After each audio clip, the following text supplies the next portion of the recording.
Thank you, Chairman Wyden. And Commissioner, really appreciate your being here, and more importantly, for what you and your team have done over the past year. I know it's been a big challenge for you, including the workforce challenges you've had with COVID and people working remotely, and also being asked to do so much by us, including the direct payments and the CTC changes and others. And I appreciate your staying in touch with us. On tax gap, I was intrigued hearing earlier the comments from Chairman Wyden and other members of the committee. I think this is a great opportunity, and it's always been kind of a frustration. You know, how do you get at it? You mentioned more electronic filing. That's happening. That should make it easier. As you know, we exceeded our expectations on that. You also mentioned information reporting to help close it. We're working on a cryptocurrency bill, which would define cryptocurrency for tax purposes and try to provide appropriate reporting rules. Can you give us any specific suggestions on what reporting would be helpful on the cryptocurrency side, and would that help in closing the tax gap? Absolutely, reporting with respect to cryptocurrencies would be important. I think it's noteworthy if you go back and you look at the 2019 Form 1040.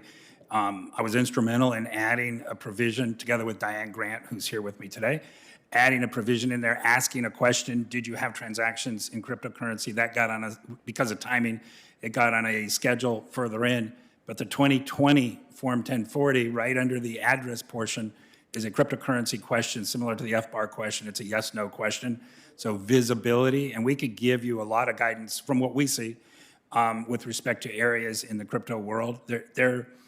It's replicating itself constantly, and so now we have these non-fungible tokens, which are essentially collectibles in the crypto world. You know, these are not visible items by design. The crypto world is not visible. I will say in the criminal context, the IRS Criminal Investigation Cyber Crimes Unit has been spectacular operating in the dark web, engaging with cryptocurrency-related transactions. So we have a lot of experience there. Great. We'd like your input on it, get some technical advice. We're working on the bill. It's meant to be bipartisan. It's something where we can help to close the tax gap in that area. Obviously, there's a lot of other issues related to cash businesses. And frankly, going to the issue of modernization, back many years ago when I was working on IRS reform, I remember getting this call from a constituent saying I had to wait on the line for 45 minutes. I'm not gonna keep waiting on the line that long. And here we are again, waiting on the line for 45 minutes. And therefore this individual chose not to file. So part of the modernization efforts that we've been trying to undertake is about closing that gap as well. Do you agree with that? And let me ask you specifically about what happened with the filing season in 2019. We still have people who filed paper returns who haven't heard.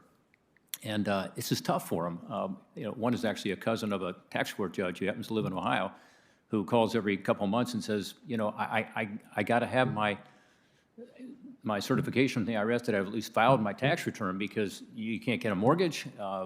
In some cases, people are not getting their refunds because some people who file by paper actually do expect the refund, so they haven't been able to get it. It's caused a lot of complications, and some have received this CP 59 notice for failing to file a tax return, even though they filed it over a year ago. So I know you've made some progress in reducing the mail backlog, but unfortunately a large delay still exists. What do you plan to do to mitigate the impact on these taxpayers, and how does this delay impact the processing of the 2020 returns for these same individuals? We have about 1.7 million returns still in process that were filed prior to January 1 of 2021. Those, for the most part, will be 2019 returns filed in 2020.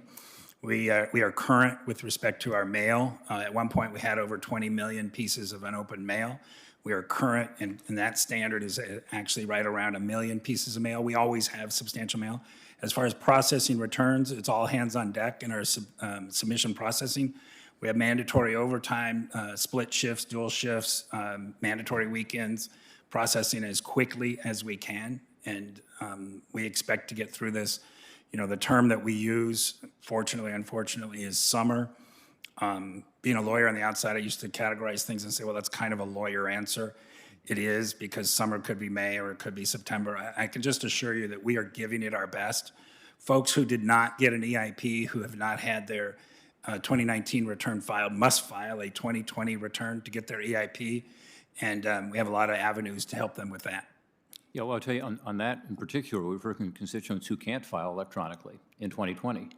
because they don't have the adjusted gross income from 2019, because they haven't received from the IRS, the processed return. So it does affect your 2020 filing season as well. So I appreciate you throwing a lot at it. I think you should let us know what more we can do to be helpful, because this is causing real heartburn for people. On the modernization effort, this is an issue that you and I have talked about. One thing we got into legislation in 2019 was to have an independent Office of Appeals. There's a concern about the independence of that office, that it's IRS employees, that particularly during COVID, they didn't have the ability to have video conferences. Often it was held telephone, making it more difficult, and other concerns that they're not following the rules of independence that we laid out in that legislation. How is the IRS protecting taxpayer data as employees work from home? And what technology is the IRS using to allow IRS employees to review but not retain protected taxpayer data, such as trade secrets? We take, as you can imagine, because we're one of the largest data warehouses on the planet, other than maybe a few organizations that probably don't have an identity. But beyond that, we collect data from everybody who does business in the United States, as well as every American. So we take to heart the protection and security of the data that we do have. Tying that into the Independent Office of Appeals, we also, from the outside, worked with appeals for 36 years, truly respect the independence of appeals. Most matters that are not resolved at exam are actually resolved inside appeals.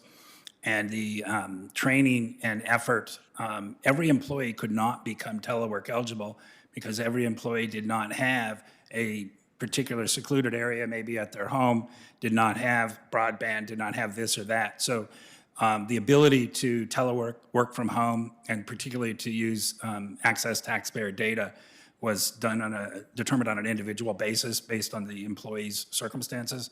And we do have employees who we could not get into it. We're going to have to move on, Senator Portman, and Thanks. look Thank you, forward to Chairman. following that up with you. Senator Carr,